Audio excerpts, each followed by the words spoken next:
Hi everyone, so this look was requested by a subscriber. It's supposed to be an Indian wedding look. A photo of this look was sent to me and I've sort of redid it a little bit and used my own products, but it's basically the same look, same concept. I didn't really change it, took it as it was. However, the model looks very different from me, so we're not going to look the same. I can link the original picture in the bottom bar, so I'm not in any way trying to take credit for this look, so if you do see it, I'm not the original creator. But that being said, it's still a really fun look, and I was asked to do a tutorial step by step for you guys, and thank you so much for watching. I hope you enjoy it. Alright, so to get started on the look, I've already used the 100% pure organic coffee bean caffeine eye cream and the All Natural Face Magic Vegan Eye Shadow Primer to take care of my eyelids so the eyeshadows blend out smooth. Okay, so for the very outer corner, I want it to connect, as you see here, in the outer bit. Now the tail of my brow starts here. I'm not going to elongate the brow because I think that's just going to look a little harsh and odd, and I want to keep it with a certain softness, a certain naturalness, if you will, even though this is a dramatic look. I just want it to be very flowing and look sort of, you know, more like organic, natural on, if that makes any sense. I don't want it to look like it's trying too hard, so I'm going to not go quite to the tail of the brow or move the brow in, or sorry, move the brow down. I'm just connecting this outer corner, as you already saw, and just sort of feathering it in to get that nice bronzy effect. You could feather it in a little bit more than a literal pencil move, just because the whole look is going to be so bronzy. That shadowing effect is going to be lovely. I'm just going to remove the excess line that I've created. I moved it out quite a bit in the beginning just to get good leverage on the line. Now for this deep socket of this crease, I'm going to be taking the darkest color in number 112, which is right here. So if you don't have these rainbow shadows, you could just take gradients of bronze tones. So for the deep socket, I'm just going to go not into my true deep socket, but into that line we created, which moves the eye upward. Not truly a true cut crease because I kind of blended it, but more or less the type of cut crease I think is more fluid or more inviting to the look. I don't want it to be like boom cut crease with some color. I like it to be a little bit fluid. I'm just gonna kind of use my brush using rotation motions to sort of blend that in and not forgetting the outer corner as well. Now after that blending is done, you'll naturally just move some pigment out of the look.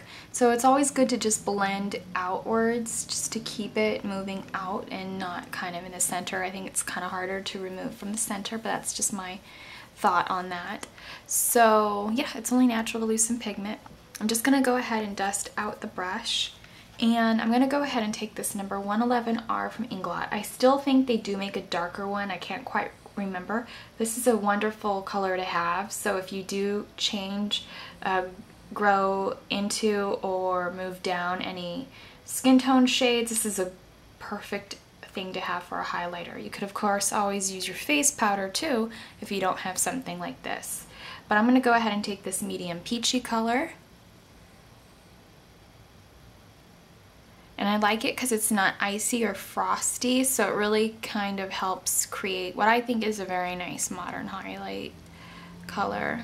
So I'm just going to blend that out across the top of that medium brown.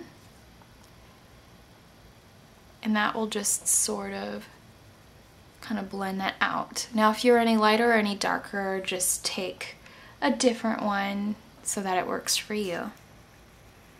Now just so we don't skip any steps, I'm going to let you know that I'm going to be blending in some of this medium brown with that same Daily Tools brush.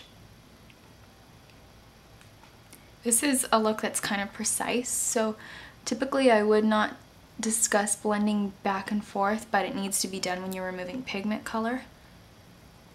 just to save time in the video, because not everybody needs to see step 1, step 2, back to step 1, and then kind of gets a little long. So this is a different color I'm taking anyways, so I'm just going to go ahead and blend that out so it's very smooth and gravitates well to the brow highlight. So even though we took the color up pretty far, it's still fluid. Alright, so now I'm going to be adding a nice sort of true gold. This is not too much of a baked golden sun kissy glow color. Inglot, I'm sure, has a beautiful pigment that would work with this. I don't have an Inglot pigment, so I won't be sticking with the same brand for this moment. But I'm going to be taking the Pumpkin&Poppy Cosmetics eyeshadow in Versailles. She does internationally ship. These cost about $4.50. This is from the All Natural line, but you can still get it individual. And I'm going to be taking the Foiled Again Mixing Medium. It's just a natural mixing medium. This is nothing like the Glamour Doll Eyes Foil Base. That one's more of a foiling medium. So I'm just going to apply a little bit of that to the back of my hand, get it on the brush so it's a little damp, pack some of Versailles into the brush, and pat that all over the lid. And I do have a blog post review of the All Natural collection. I think it's about $50 for the whole set. So I'm just going to go ahead and pack that all over. This is the Diluting Tool 772, and I'm using it because it's super fine and it's going to get right onto the eyelid without disturbing any of the shading I've already done, because it's super precise and tiny. If you got more lid space than me, well, then you could use the 777 as well, but I have quite a bit of lid space and I still like this brush. It's super exact, and you could even use it as a chisel underneath the eye to kind of blend out eyeshadows if you're doing like a strong smoky eyeliner. So that is Versailles, and I really think it helps pop open the lid. Now for the highlight, it's very yellow on her skin and glowy. So I'm going to be taking a little bit of Louvre, which is a very creamy white with almost like a yellow undertone. It's like a true creamy vanilla color. So this is a very light color, so I'm just going to be using a little bit of this on the Diluting Tool 785. And I've already used this brush in the look, but it doesn't have enough active pigment still in the brush that it would disturb my highlight. In fact, even better it so everything blends together. So I'm just putting that at the peak of the brow bone and blending it out. Now I'm going to be taking the Anastasia Beverly Hills. This is the brow highlighter. I'm going to take Matte Camille, and it is just going to go on the waterline. The photo has a very nude waterline.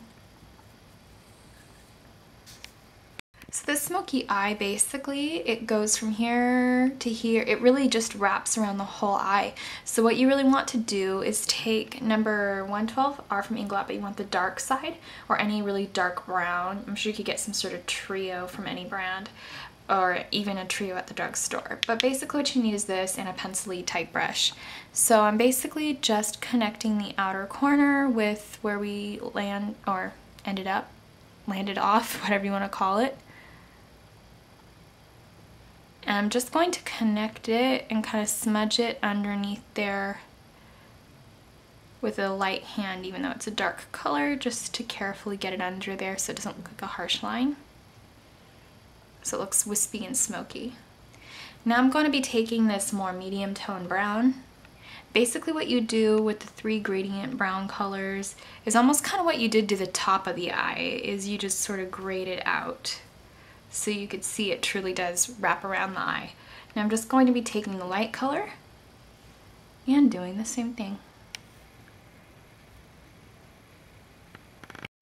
Now for the outer corner, she does have like, almost like it's finished off or margined off with like black liner in a very unique area.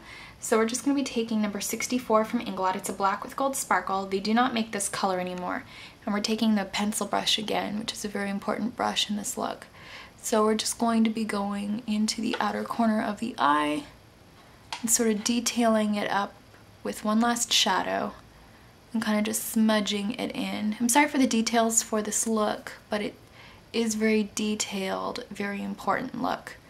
So I'm just gonna go ahead and smudge just a tint of that at the very base of the lash line as well, so you get the full effect. The face is not as important to this look as the eyes are, but I think that really is a great standard for a wedding because you don't really want to be retouching your face because you're running around sweating. Same with the lips. So I think doing eyes for weddings is very good, good thing to do. But I'm going to be taking the Tarte MultiplEYE Eyelash Enhancing Liquid Eyeliner, and we're just going to be rimming the upper lash line with this. And we're just going to go across it. We're not going to do a cat eye effect because that's already been more than done with the eyeshadows. I'm just going to pull it out and make it pretty medium to fine line and pull it in. Now I'm going to be taking these. These are the Ardell Wispies, oldies but goodies. These look very natural on, pretty easy to find. You can get them at ArdellLashes.com. MadameMadeline.com or LadyMoss.com. So you can get Ardell's pretty much anywhere, even the drugstore. So, and I love them. I think they're great. So I'll be taking these in black and I'll be right back. Now her blush is applied very beautifully, but her cheekbones in the photo are more like this. So I'm not going to drop the blush forward or down to get that effect because it could be quite aging on most people. So I'm just going to go ahead and apply this. This is Pumpkin&Poppy Cosmetics blush into the Labrynth. You get a lot of grams for your money in a resealable sifter, so they're nice. Just make sure that if you have oily skin to really get a nice oil absorbing mineral veil before applying mineral blushes so that they glide on beautifully. I do use the Pumpkin&Poppy Cosmetics Oil Absorbing Mineral Veil and I swear by it. So it's not ashy, it's just perfect. Most translucent powders are ashy or show up on camera. Now for lips, I'm going to take the Milani Lip Flash in Photo Flash. This is number 4. It's a cherry red. And I outline the lips and fill them in.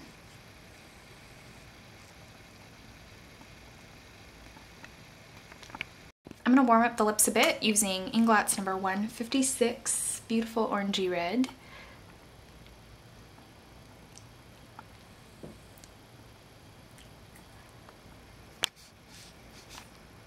And to polish off the lips and sort of neutralize them out with Revolution Organics Lip Gloss in Freedom.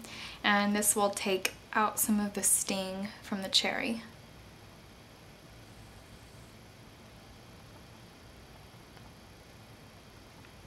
Now, if you hate glossy red lips, this is not too glossy. It should stain a little more than gloss it out. So I'm just going to be taking a tissue and doing a good blot.